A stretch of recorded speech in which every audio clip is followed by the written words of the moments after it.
ये परमात्मा पूर्ण ब्रह्म कबीर भगवान जी हमारे साथ साथ रहते हैं। कबीर परमात्मा कहते हैं कि जो जन मेरी शरण है ताका हूँ मैं दास, और गेल गेल ला गया फिरूं जब तक धरती आकाश।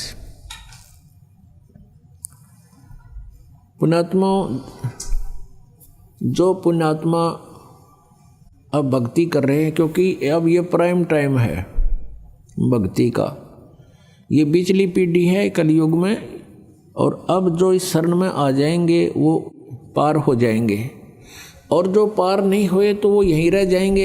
यहाँ रह जाएंगे तो अन्य जो साधना आप करते कराते थे उनसे तो यो असंख्य गुना बढ़िया साधना है। यदि आपने यहीं भी रहना है तो भी ये भक्ति आपको घना लाभ देगी। और यहाँ तो महामूर्ख रहेगा जिसको ज्ञान नहीं होगा बिल्कुल भी, और जानबूझ साची तजय करे झूठ ते ने, ताकि संगत है प्रभु सौपन में भी ना दे। अब जिस प्राणी को इतना ज्ञान हो गया फिर वो यहाँ रह जाएगा, फिर महामूर्ख ही रहेगा। यहाँ रहेगा किस तरीके से? अंत समय में इच्छाएं घटानी चाहिए हमने बुढ़ापे में, और हम बढ़ाते चले जाते हैं। हमने चलने की तैयारी करनी चाहिए, किसी भी आस्था नहीं रखनी चाहिए पोता और पोती में, द्योते और द्योतिया में। ये इनका अपना काम पूरा हो गया, वो उनका रोल शुरू हो गया बच्चों का, वो अपने बच्चों ने पाले पोसे, उनके संस्कार फलेंगे। और यदि भगवान से उनको जोड़ दिया गया तो भाग्य में ना होगा तो भी मालिक देगा उनको, रक्षा करेगा उनकी। तो फिर हम ठेकेदार किस लिए बने? तो बुढ़ापे में हमारी दूनी दुर्गति करे युकाल, ना तो कोई हम करने योग्य रहते, इच्छाएं इतनी हो जाती हैं, न्यू हो जा भगवान, फलाने का न्यू हो जा, पोते का न्यू हो जा, पोती का वहाँ ब्याह हो जा। तो ये समस्याएं हमने घटानी पड़ेंगी अपनी, और ये ज्ञान से घटेंगी, वैसे कहने सुन से नहीं बनती बात। तो क्या बनती है बुढ़ापे में? आया बुढ़ापा बैरी, पड़े परिवार में ममता गहरी। आवे बुढ़ापा बैरी, पड़े परिवार में ममता गहरी। पोता ब्यालो या मन में रहरी, एली करवा जो खड़ी रहेली, करवा जो खड़ी। जो के ठेका ठा लिया, और कोई पूछा नहीं बुढ़ा ने।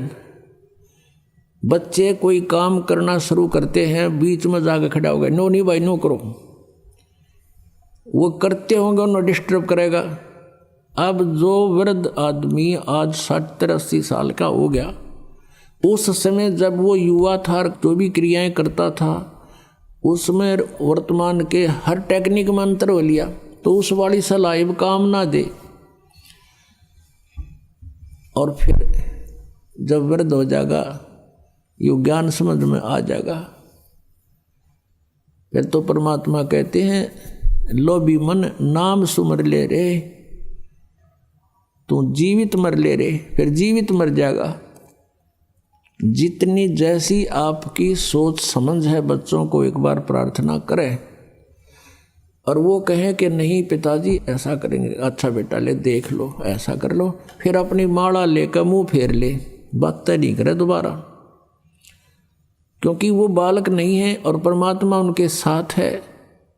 जहाँ जो भगवान साथ देगा माँ बाप नहीं दे सकते। माँ बाप अपने बच्चों को खाना खिला के, अच्छी तरह नवा धोआ के, कपड़े सुथरे बढ़िया पहना के स्कूल भेज देते हैं, और रास्ते में दुर्घटना हो जाती है तो वहाँ माँ बाप का रोल नहीं है,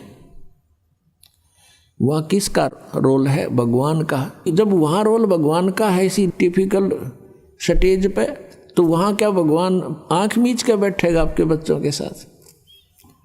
तो पुण्यात्माओं, आत्मज्ञान बिना नर भटके, तो बिना ज्ञान के हम भटक रहे हैं। जब ज्ञान होगा हम बहुत हल्के हो जाएगा बोझ। जैसे सीता जी का ब्याह कर दिया था राजा जनक ने, और विवाह होते ही कुछ दिन के बाद वनवास हो गया। वनवास के बाद फिर उसका अपहरण हो गया, रावण की कैद में रही 12 वर्ष।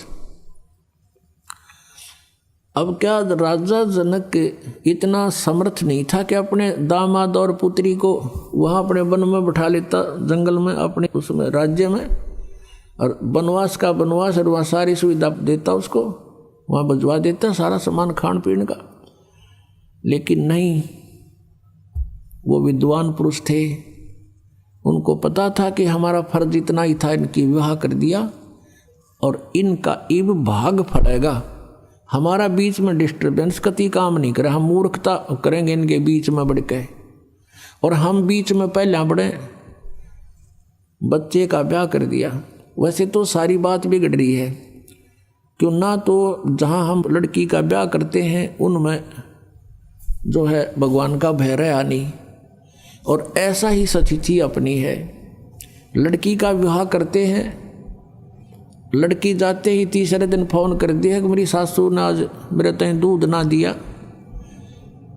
तो लड़की की माँ कह गिला मन ने दिए फोन, और देव तेरी सास ने दो सुनाओगी गाल, मत करूँ उसने 4 गाल देगी अपनी समधन ने, फिर आजा आजा और छूटा छाटी मुकदमे शुरू हो गए।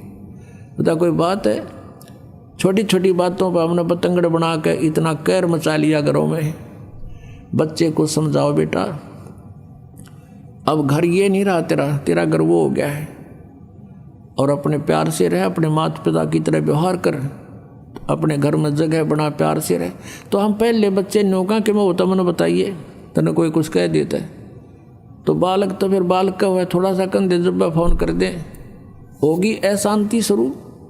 बिना ज्ञान के हमने ये सारे काम बिगाड़ लिए, अच्छी शिक्षाएं खत्म होगी। कारण क्या रहा कि पहले बच्चे बुजुर्ग बैठा करते, बच्चों को विशेषकर आसपास बैठे होते, जब अच्छी शिक्षा देने की चेष्टा किया करते थे। अब सभी इतने बिजी हो गए माया जोड़ने में। एक भक्त कह रहा था ना, बोला 10 दिन हो गए मेरे बच्चा ने नो नहीं पता मेरा पापा किस टाइम आओ है, किस टाइम जाओ है। डेली पैसेंजर, पिताजी आओ इतने बालक सो ले, और उन तो उठने से पहले, जागने से पहले वो वापस तैयार होकर जा ले। अब बच्चों ने शिक्षा किस टाइम दे सकते हैं हम? तो बच्चों ने जैसी भी जहाँ से समाज से और अच्छी बुरी संगत से जो ग्रहण किया उस तरह हम चल पड़े। तो हमें अब सत्संग में आना अनिवार्य हो गया। घर पे भी सत्संग लावे, बच्चा न बिठावे, और बच्चे का जो बचपन में घर कर जाएगी वस्तु आजीवन साथ रहती है, उसको भूल नहीं पड़ती। अच्छी या बुरी कोई सी वस्तु ग्रहण कर ले बालक, आजीवन उस पर आरूढ़ हो जाते हैं। तो हमने बचपन से ही शिक्षाएं गलत दे दी, और जिस कारण से हमने समस्याएं घनी बढ़ा ली, तो सत्संग से घटेंगी। तो कहने का भाव ये है कि हम परमात्मा के चरणों में आने से हमारी सारी समस्याओं का समाधान होगा, परमात्मा पर विश्वास बढ़ेगा। अब प्रसंग चल रहा है कि हम जैसे कोई आपदा आप पर आई और नाम ले नहीं रखा, तो वो आपदा आपकी देह तोड़ जाएगी, उसमें बचाव नहीं होगा।